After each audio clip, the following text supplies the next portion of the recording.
மேற்கு வங்க கவர்னர் ஆனந்த போஸ் குறித்து ஆதாரமற்ற மற்றும் அவதூறு கருத்துக்களை தெரிவிக்கக்கூடாது என தனி நீதிபதி பிறப்பித்த உத்தரவுக்கு தடை விதித்த கொல்கத்தா உயர்நீதிமன்ற அமர்வு பேச்சு சுதந்திரத்திற்கு உட்பட்டு கருத்துக்களை கூறலாம் என உத்தரவிட்டுள்ளது.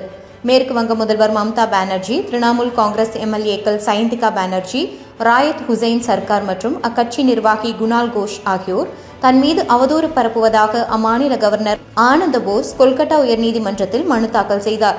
இம்மனுவை கடந்த 16ஆம் தேதி விசாரித்த உயர்நீதிமன்ற நீதிபதி கிருஷ்ணராவ், ஆகஸ்ட் 14 வரை கவர்னர் ஆனந்த போஸ் குறித்து அவதூறான மற்றும் ஆதாரமற்ற குற்றச்சாட்டுகளை தெரிவிக்க மம்தா உள்ளிட்ட 4 பேருக்கு இடைக்கால தடை விதிக்கப்படுகிறது என உத்தரவிட்டார்.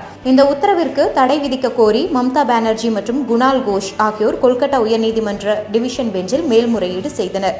இதனை விசாரித்த நீதிபதிகள் பிஸ்வரூப் சௌத்ரி மற்றும் ஐ.பி. முகர்ஜி ஆகியோர் கொண்ட அமர்வு பிறப்பித்த உத்தரவு, பொது வாழ்க்கைக்கான கடமை மற்றும் பேச்சு சுதந்திரம் ஆகியவற்றை மீறாமல் கவர்னர் ஆனந்த போஸ் குறித்து கருத்து தெரிவிக்கலாம். இல்லை என்றால் மேல்முறையீடு செய்தவர்கள் பாதிப்பு மற்றும் பழிவாங்கல் நடவடிக்கைக்கு உள்ளாக நேரிடும். இவ்வாறு அந்த உத்தரவில் நீதிபதிகள் தெரிவித்தனர். அமலாக்கத்துறை மற்றும் சிபிஐயை பயன்படுத்தி எதிர்க்கட்சி தலைவர்களை சிறைக்கு அனுப்புகிறார்கள். மேற்கு வங்க முதல்வர் மம்தா பானர்ஜி கூறியது சரியானது. பட்ஜெட்டில் மாநிலங்களுக்கு பாரபட்சம் காட்டப்பட்டுள்ளது. பல மாநிலங்களுக்கு நிதி ஒதுக்கப்படவில்லை. தலித்துகள், பிற்படுத்தப்பட்டோர், பழங்குடியினர், சிறுபான்மையினர், முஸ்லிம்கள், கிறிஸ்தவர்கள், சீக்கியர்கள் ஆகியோருக்கு பாஜக எதிரானது. பிற்படுத்தப்பட்ட மக்களை பாஜக ஏன் இவ்வளவு வெறுக்கிறது? ஜாதிவாரி கணக்கெடுப்பு நடத்துவதை அவர்கள் ஏன் விரும்பவில்லை? பாஜகவின் நோக்கம் தெளிவாக இருந்தால் ஓபிசி இடஒதுக்கீடு மசோதாவை நிறைவேற்ற வேண்டும்.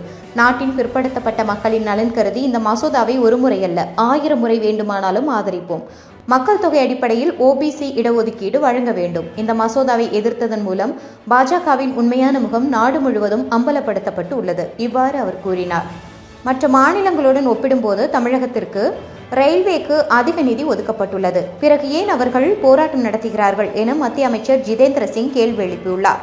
சென்னையில் நடந்த பட்ஜெட் குறித்த சிறப்பு கலந்தாய்வு கூட்டத்தில் ஜிதேந்திர சிங் பேசியதாவது, மத்திய அரசு வழங்கியுள்ள திட்டங்களை பயன்படுத்திக் கொள்ளாமல் தமிழக அரசு பொறுப்பற்றதாக உள்ளது. நாட்டின் முன்னேற்றத்திற்கானது இந்த ஆண்டு பட்ஜெட். இந்த பட்ஜெட் எதிர்கால முன்னேற்றத்திற்கானது. முத்ரா கடன் வரம்பு அதிகப்படுத்தப்பட்டுள்ளது. இது சிறு குறு தொழில்துறையினருக்கு ஊக்கமளிக்கும் வகையில் உள்ளது. பிரதமர் தமிழகத்திற்கு நிறைய திட்டங்களை, நிதிகளை கொடுக்கிறார். பிறகு எதற்காக போராட்டம் நடத்துகிறார்கள்?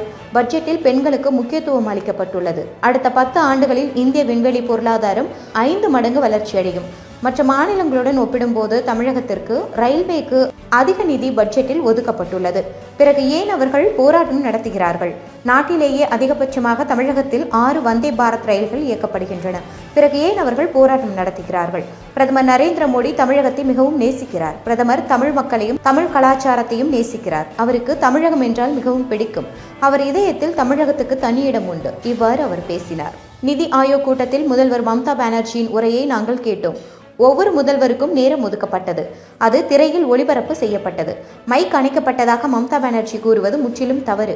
ஒவ்வொரு முதல்வரும் பேசுவதற்கு உரிய நேரம் ஒதுக்கப்பட்டது. ஆனால் மைக் அணைக்கப்பட்டதாக அவர் கூறியது துரதிருஷ்டவசமானது. அது உண்மையில்லை. மறுபடியும் பொய்யை அடிப்படையாக கொண்ட கதையை உருவாக்குவதை விட அவர் உண்மை பேச வேண்டும். இவ்வாறு நிர்மலா சீதாராமன் கூறினார். மக்களை ஏமாற்றவே திமுக மத்திய அரசு தாக்கல் செய்த பட்ஜெட்டுக்கு எதிராக போராட்டம் நடத்துகிறது. திமுக சுயநலத்துடன் செயல்பட்டு வருகிறது. மக்கள் நலனை பார்க்காத திமுக குடும்ப நலனை மட்டுமே பார்க்கிறது. 40 எம்பிக்கள் தமிழக மக்களுக்காக குரல் கொடுத்தார்களா? மத்திய அரசுக்கு எதிராக போராட்டம் என மக்களிடம் நாடகமாடுகிறது. திமுக ஆட்சி காலத்தில் தான் நீட் வந்தது. திமுகவினர் காங்கிரஸ் ஆட்சி காலத்தில் நிதி ஒதுக்கப்படவில்லை என ஆர்ப்பாட்டம் செய்தார்களா? கச்சத்தீவு, காவிரியை மீட்டெடுத்திருக்கலாமே. மக்கள் பிரச்சனையை விட்டுவிட்டு செங்கோலை பற்றி பேசுகிறார் சு. வெங்கடேசன்.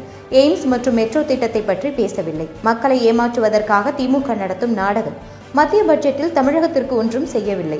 திமுகவில் உயர் பதவிகளுக்கு வாரிசுகள் மட்டுமே ஆட்சிக்கு வர முடியும். திமுக மக்களுக்காக செயல்படும் அரசியல் கட்சி கிடையாது. திமுக பிரைவேட் லிமிடெட் கம்பெனியாக செயல்படுகிறது. திமுக கம்பெனி மேனேஜராக ஸ்டாலின் செயல்படுகிறார். பின்னர் உதயநிதியும் இன்பநிதியும் மேனேஜர் பதவிக்கு வருவார்கள். திமுக எதிர்க்கட்சி என்றால் கருப்பு கொடை பிடிக்கிறது. ஆளும் கட்சி என்றால் வெள்ளை கொடை பிடிக்கிறது. நடிகர் விஜய் முதலில் கட்சி தொடங்கட்டும், அவரின் செயல்பாடுகள் அப்புறம் பார்க்கலாம் என செல்லூர் ராஜு கூறினார். தேசிய தலைவர் ஜே.பி. நட்டா அறிவுறுத்தலின்படி 2 நாள் சுற்றுப்பயணமாக தமிழகம் வந்துள்ளேன் என்றும், தமிழகத்தில் உள்ள பல்வேறு சிறுபான்மை அமைப்பு தலைவர்களை சந்தித்து பாஜக திட்டங்கள் குறித்தும், நாளை ராமேஸ்வரத்தில் உள்ள மறைந்த முன்னாள் ஜனாதிபதி அப்துல் கலாம் அவர்களின் 9ஆம் ஆண்டு நினைவு தினத்தை முன்னிட்டு அவரது நினைவிடம் சென்று மரியாதை செலுத்த இருப்பதாக தெரிவித்தார். தொடர்ந்து இந்தியாவின் தேசபக்தியின் உருவமாக ராக்கெட் வீரர் அப்துல் கலாம் திகழ்கிறார். சிறுபான்மை சமூகத்திற்கு பாஜக அரசு பல்வேறு திட்டங்களை செய்திருக்கிறது. அப்துல் கலாமை முன்னிலைப்படுத்தி பாஜக முன்னெடுக்கும். பாஜக யாரையும் எதிரியாக பார்ப்பதில்லை. பாஜக தேசியம் முழுவதும் அரவணைக்கும், பாதுகாக்கும். தமிழகத்தை ஆட்சி செய்யும் திமுக அரசு மத்திய அரசு கொடுத்த பட்ஜெட்டை விமர்சனம் செய்வதற்காக பேசுகிறது. அனைவருக்குமான பட்ஜெட்டை தான் பாஜக அரசு வழங்கியிருக்கிறது. 2026ஆம் ஆண்டு நிச்சயமாக தமிழகத்தில் பாஜக வெற்றி பெற்று அண்ணாமலை முதல்வராக ஆட்சி அமைப்பார் என மதுரையில் பாஜக சிறுபான்மையினர் அணி தேசிய தலைவர் ஜமால் சித்திக் பேட்டியில் தெரிவித்தார்.